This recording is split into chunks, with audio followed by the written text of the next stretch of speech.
चाहता हूं कि शेख तकी ने एक और परीक्षा लेनी चाहिए। उसने कहा कि ये तो मुर्दा सदमे में था और सदमे वाला जीवित हो जाता है। जब जानो मेरी बेटी 10-12 काफी समय से महीने 2 महीने से कब्र में दबा रखी है, यदि मेरी लड़की को जीवित कर देगा मैं मान लूंगा कबीर इज गॉड, कबीर अल्लाह है, और नहीं तो ये भगवान नहीं है, फिर डंडोरा पीट दूंगा। अब फिर चिंतित हो गया कि सिकंदर लोधी कि इसने तो कोई ना कोई सिर दर्द मेरा बना के ही रखना है। तब कबीर साहब को पता चला टेंशन का। तब कबीर साहब ने कहा कि ऐसा करो सिकंदर, इनसे कहो आप आसपास के अक्षेत्र में अनाउंसमेंट कर दो कि तीसरे दिन शेख तकी की बेटी कब्र से निकालकर कबीर जीवित करेगा, कबीर जी। अब सिकंदर जी को तो पता था कि जो कह दिया फाइनल। उसने तुरंत मुनादी करवा दी। 100 आसपास लाखों की संख्या में लोग एकत्रित हो गए जिस दिन मालिक ने समय रखा था। कब्र फुड़वा दी। सिकंदर शेख तकी खड़ा, सिकंदर राजा खड़ा, मंत्री खड़े और भी दर्शक बहुत गणे। उस कब्र को फोड़ दिया गया। बच्ची का शव उसके अंदर था। 12-13 साल की लड़की थी। अब परमात्मा ने कहा कि शेख तकी अब तू अजमा ले अपना जंतर मंत्र के फिर 5-6 नंबर बनावे। तो वहां उपस्थित सभी व्यक्तियों ने कहा जी अगर इसके पास कोई शक्ति होती तो अपनी बेटी ने कौन मिट्टी में दाब के जाता, ये तो फेल है इस मामले में, आप दया करो। तब परमेश्वर ने कहा कि हे शेख तकी की बेटी जीवित हो जा। लड़की जीवित ना हुई। और शेख फिर कहा कि शेख तकी की बेटी जीवित हो जा, ना हुई। तो शेख तकी ने भंगड़ा पा दिया, नाच कूद, देखो ढोंगी का ढोंग पकड़ा गया। मुर्दे कभी जीवित होते हैं, ये तो क़यामत में होते हैं, क़यामत में होते हैं। उस नालायक व्यक्ति ने अपनी बेटी के जीवित ना होने का गम नहीं, कबीर साहब के हारने की खुशी मना रहा है। तो ये होते हैं साकेट प्राणी के लक्षण। सामने भगवान खड़ा और उसके साथ खसने लग रहे। परमात्मा ने तीसरी बार फिर कहा, वह फिर भी नहीं हुई। तो और ज्यादा दम लगावे, कूदे, नाचे, डांस करे। परमात्मा ने कहा डट तजा बंडे ले, तू शांति करे। वो तो उसको दिखाना था उसकी देशता जनता को कि ये अपनी बेटी को जीवित कराने में खुश नहीं है, ये तो कबीर जी को हराने में खुश है। ऐसा साकेट व्यक्ति है। उसी समय परमात्मा ने कहा कि हे जीवात्मा जहां भी है तू कबीर हुक्म से वापस आ और इस बेटी के शव में प्रवेश कर। बेटी वापस आ। 2 सेकंड के अंदर लड़की जीवित होकर मालिक के चरणों में दंडवत प्रणाम किया। बोलो सतगुरुदेव।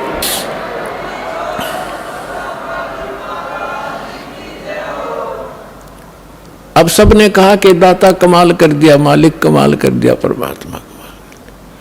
परमेश्वर ने कहा कि उसका नाम कमाली रख दिया परमेश्वर ने। और जा बेटी तेरे पिता के साथ ले जा शेख तकी। अब वो लड़की कहती है कि नहीं, आज मुझे अपने ओरिजिनल फादर का पता लग गया। ये तो नकली पिता था, मुझे माटी में डाल गया। आज मुझे अपने असली पिता का पता लग गया। और 1.5 घंटे तक उस लड़की ने वहां कथा सुनाई, अपने पूर्व जन्म की कथा सुनाई। अपने आत्माओं, परमात्मा कहते हैं जो जन मेरी शरण है ताका हूँ दास, गेल गेल लाग्या फिरूं जब तक धरती आकाश। अब ये जो पिछली पीढ़ी का समय अब चल रहा है और जितने पुण्यात्मा श्रद्धा से नाम लेंगे ये तो पार होंगे ही होंगे। ये तो करोड़ों की संख्या में, लाखों अरबों की संख्या में पार होंगे। लेकिन इस भक्ति युग के अंत में कुछ ऐसे काल के दूत आएंगे, धीरे धीरे भ्रमित करना शुरू करेंगे। तो अपने आप ऑटोमेटिकली है, वो तो होगा ही होगा। उस समय कुछ भक्त रह जाएंगे, वो पार ना हो पाएंगे। तो उनमें से यही आत्मा कमाली और कमाल की थी। तो परमात्मा उस लड़की ने अपने पूर्व जन्म की कथा सुनाई। पहले भी ये मुसलमान घर में जन्मी थी, ये अपने पिता के घर पे थी, और श्रद्धा पिछली भक्ति की इतनी गजब की थी, बहुत की नहीं। और वहां परमात्मा जब ये लड़की चारा लेने के लिए पशुओं का खेतों में गई हुई थी, वहां भगवान मिले थे कबीर जी जिंदा महात्मा के रूप में, एक कुएं पर बैठे थे। तो वहां लड़की ने भी अपना जो चारा लाकर था उस वृक्ष के नीचे रखा। उस समय विश्राम करने के लिए साधु मिल गए, पीर जी खड़े दिखे तो उनसे प्रणाम किया। परमात्मा ने काफी उसको ज्ञान दिया, बेटा भक्ति करनी चाहिए। वो कहती जी भक्ति करती हूँ, ईद बकरीद मनाते हैं, नमाज करती हूँ, ऐसे करती हूँ। परमात्मा ने सारा ज्ञान समझाया, बेटी ये ईद और बकरीद मनाना, मांस खाना, ये महापाप है, ये नहीं खाना चाहिए। कोई आपको काट कर खावे कैसा लगे? लड़की स्तब्ध हुई। बच्चे का जल्दी घर करती है ये ज्ञान, अज्ञान भी ज्ञान भी, बुराई भी और अच्छाई बच्चा जल्दी से ग्रहण करता है, जैसा उसको माहौल मिलता है। काफी ज्ञान सुनाया, बेटी ये भक्ति नहीं, भक्ति अलग से हट के इसकी। अब सामने देखा कि भी मुसलमान ही है, ये बता रहा है, तो बच्ची के बात समझ में आ गई। कहने लगे भगवान फिर क्या करूं? कि बेटी जो मैं साधना बताऊं ये करना, और ये 2 दिन का जीवन है, असंग जन्म हो गया, जन्म 13 मृत्यों को मैं ऐसी साधना बताऊंगा ये पीछा छूट जाएगा। लड़की ने क्या नाम ले लिया, और बेटी मांस नहीं खाएगी? अगर नहीं खाऊंगी महाराज, कत्ती नहीं खाऊंगी, कोई कंपलसरी नहीं मांस खाना, खाओ तो खाओ, मैं नहीं खाऊंगी। लड़की ने दृढ़ निश्चय किया, और लड़की होगी 17-18 साल की, विवाह से मना कर दिया, इतना वैराग हो गया उसके अंदर। और माता पिता को चिंता होगी वे बेटी को हम घर पर नहीं रख सकते, उधर से वो विवाह को मना कर रही है। तो लास्ट में माता पिता ने कह दिया, बेटी अगर तुम विवाह नहीं कराएगी तो हम दोनों आत्महत्या करेंगे, हम तुझे यहाँ नहीं देख सकते, बेटी को कैसे रखेंगे, कल न पता नहीं क्या उक चुक हो जाएगी। अब लड़की ने सोचा बूढ़ा बूढ़िया मरेंगी, उसने यस कर दी, ठीक है मैं शादी करवा लूँ। विवाह हो गया, एक बहुत अच्छे नेक अफसर के अधिकारी के उसका विवाह हुआ, क्योंकि जो भगवान की भक्ति करे वो तो ठीक ठिकाने जागा बालक।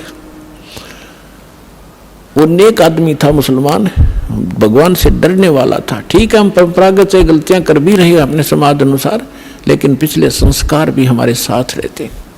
वो बहुत ही अच्छा आदमी था, नेक आदमी था, भगवान से डरने वाला। वैसे भी स्वभाव अच्छा होता व्यक्तियों का, चाहे हिंदू होते, मुसलमान, सिख हो, ऐसा ही उनका अपना भी कुछ आधार होता पूर्व जन्म का। तो जब वो लड़की वहां विवाह करके वहां गई अपने पति के पास, तो उसको कहा कि मैं आपसे एक अर्ज करना चाहूंगी, वो मेरी अर्ज सुनो। उसने कहा कि बोलो, एक छोड़ दो बता। कि मैं संतानों उत्पत्ति नहीं करूंगी, मैं सप्रस नहीं करूंगी आपको, और आपने यदि मेरे साथ बलपूर्वक किया तो मैं आत्महत्या कर लूंगी। तो उसने कहा, उसका नाम राबिया था, कि राबी आपने निकाह कबूल क्यों किया?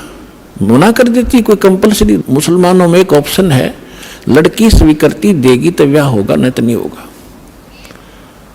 तो उसने कहा कि राबिया ने कहा कि मेरी मजबूरी थी इसलिए मैंने स्वीकृति देनी पड़ी।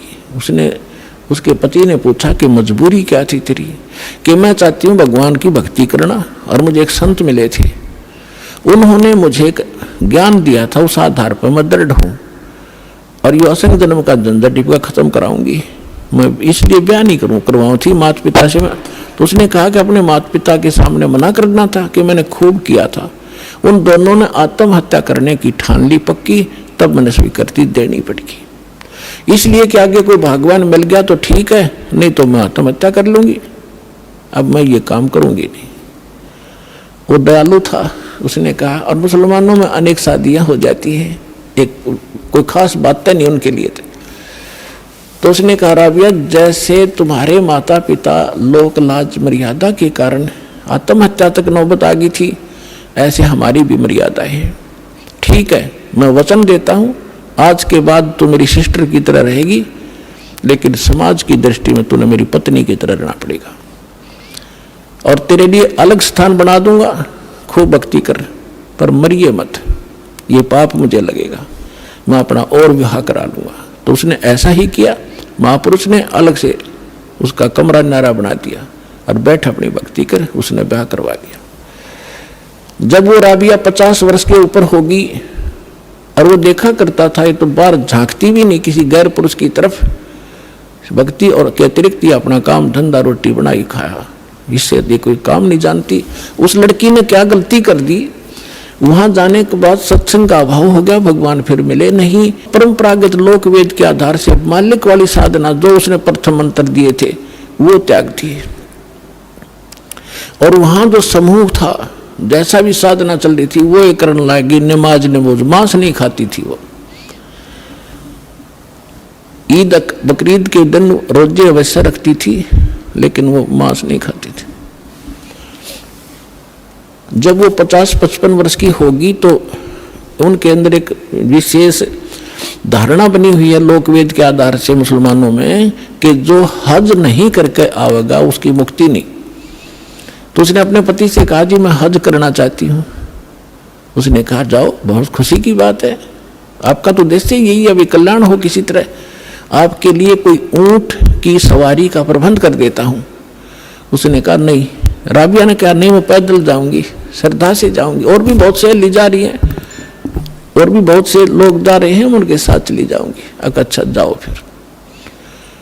अब वो चल पड़ी, अपने आत्मा देखते जाना, इसका रिजल्ट क्या है भक्ति का। हमने आज तक छोटे मोटे चमत्कार किसी के देख लिए, उसी को सिद्ध और महात्मा और भगवान मान लिया, ये अध्यात्म ज्ञानहीनता थी। अब लड़की जा रही थी, वो माई, और सफर में कोई आगे चला गया, कोई पीछे रुक गया, उस समय वो अकेली जा रही थी। रास्ते में उसको प्यास लगी, खुद स्वयं को सामने कुआं देखा, कुआं था, कुएं पर बाल्टी नहीं थी, ना कोई रस्सी थी, एक कुतिया प्यासी थी, उसके बच्चे छोटे छोटे दूरी पर उसने देख लिए थे, और कुतिया कभी कुएं में झांक रही थी, कभी राबिया के पैरों में आकर चाट रही थी, फिर कुएं की तरफ भाग रही थी। समझ गई राबिया कि ये प्यासी बहुत है, और यदि इसको जल नहीं मिला तो ये मरेगी, साथ में मरेंगे बच्चे इसके।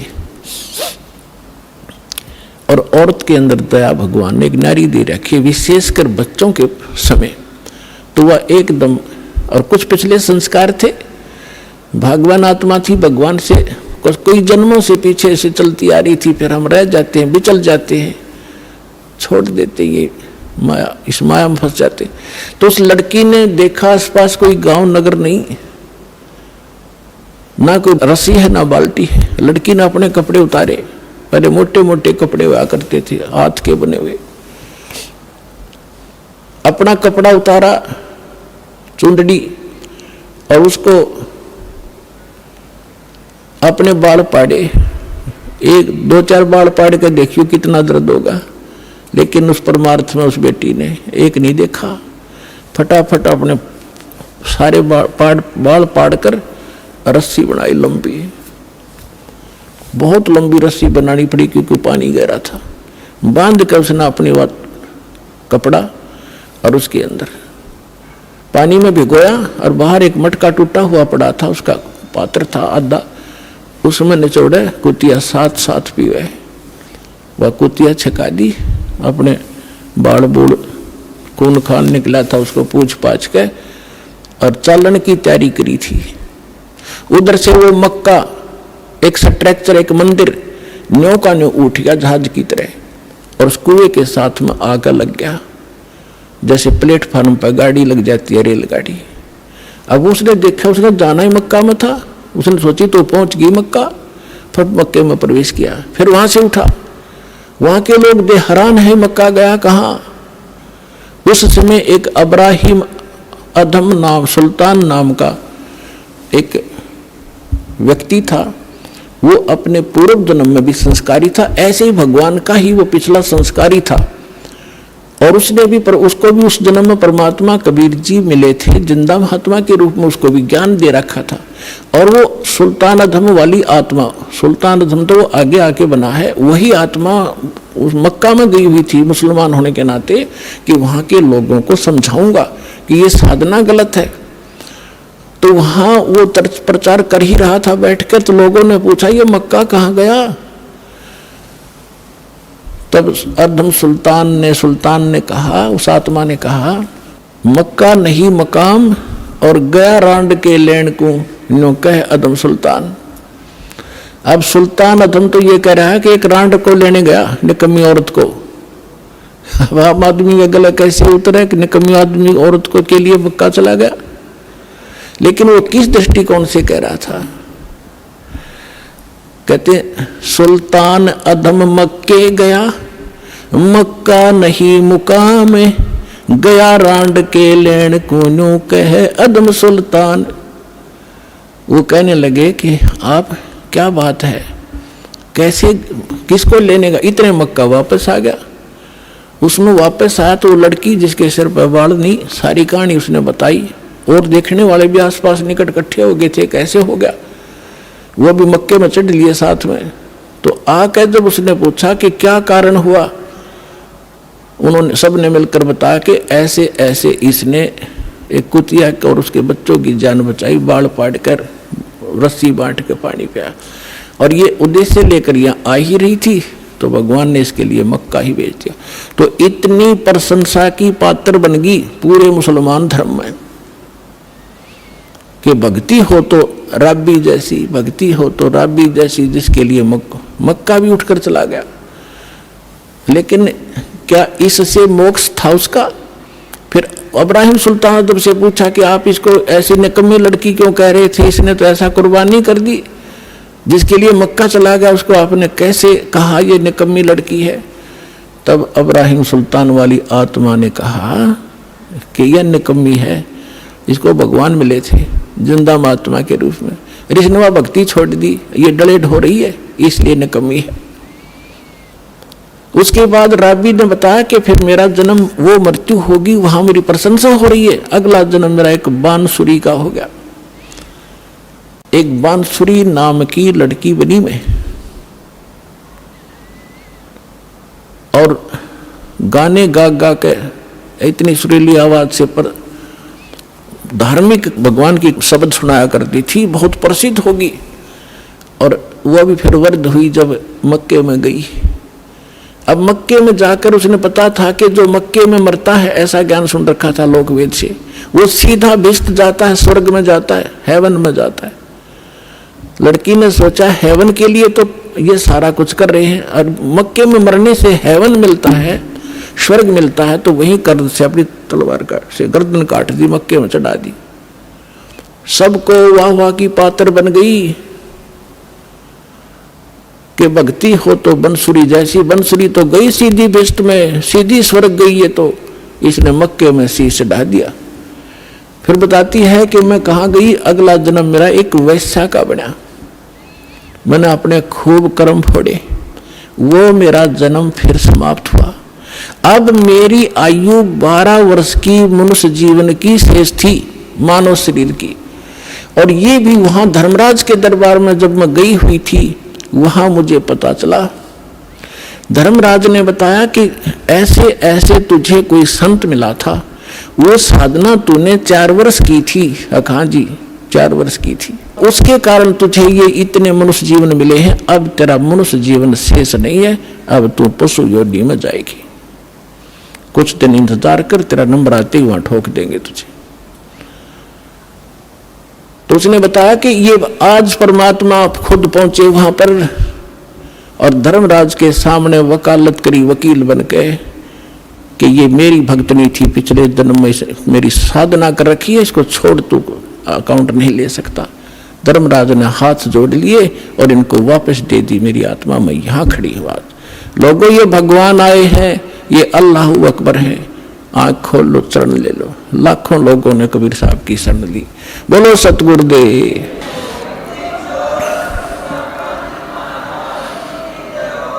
और उस लड़की ने कहा मैं आज से अपने पिता के साथ रहूंगी, मेरा जीवन शेष नहीं था। आज इस दाता ने मेरे को मनुष्य जीवन अपनी शक्ति से एक्सटेंड किया है। समर्थ का शरणाग हो, रंग होरी हो, भाई कदे न हो काज राम रंग होरी हो। ऋग्वेद मंडल नंबर 10 सूक्त 161 मंत्र 2 कबीर साहब के ऊपर खरा उतरता है। तो who is God? Kabir is God. और कितनी कथा सुनाऊं आपको इस समर्थ भगवान की। और कृष्ण जी की हम एक कथा गाया करते थे, उसने सुन सुन के भगवान मान लिया। तो कबीर साहब समझाया करते थे, कबीर साहब कहा करते थे,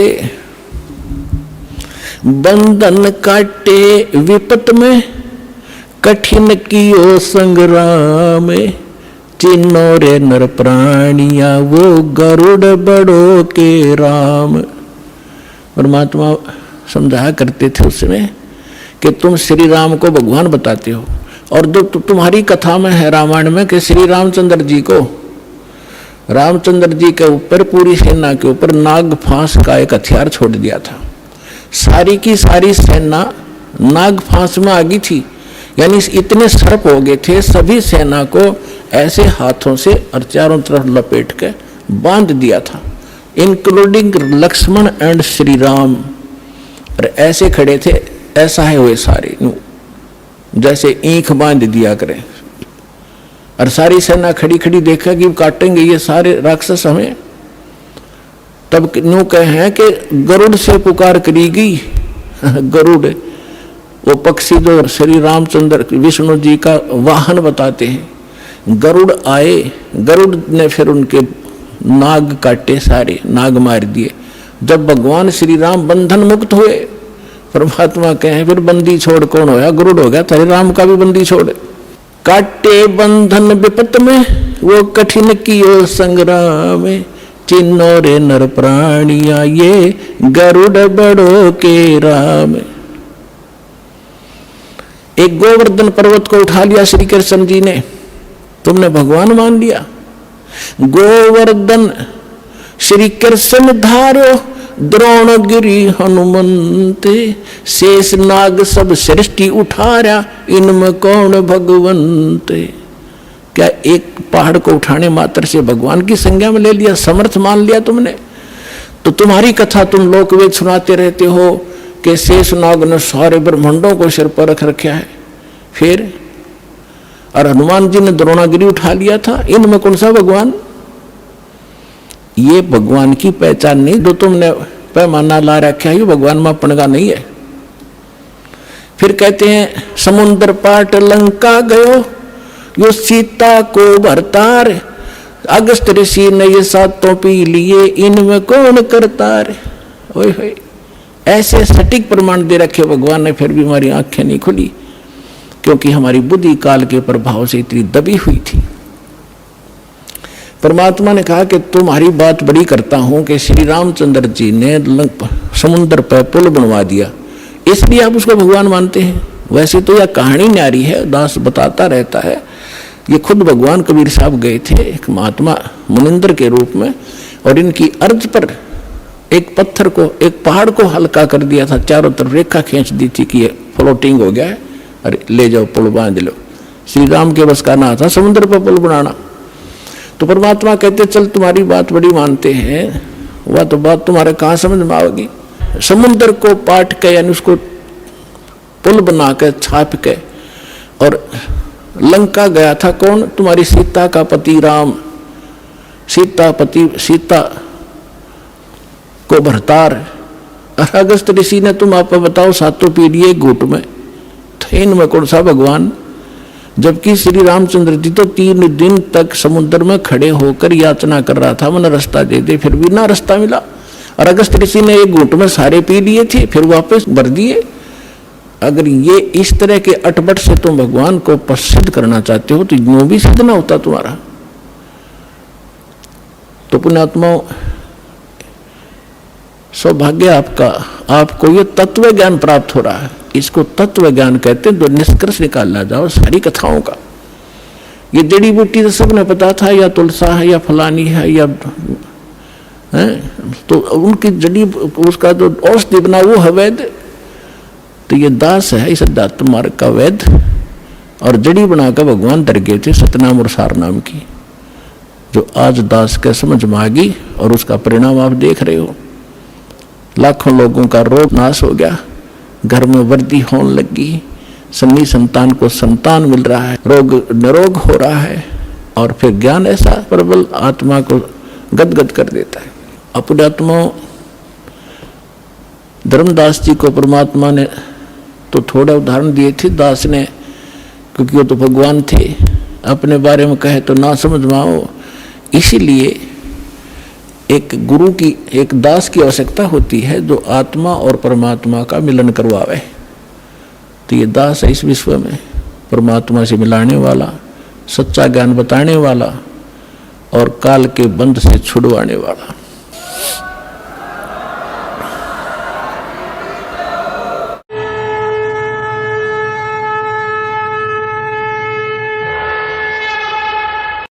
हमसे जुड़े रहने के लिए हमारे YouTube चैनल को सब्सक्राइब करें और नई वीडियो की नोटिफिकेशन के लिए बेल आइकॉन को दबाएं। अगर आप ये वीडियो Facebook पर देख रहे हैं तो लाइक जरूर करें और ज्यादा से ज्यादा शेयर करें। धन्यवाद।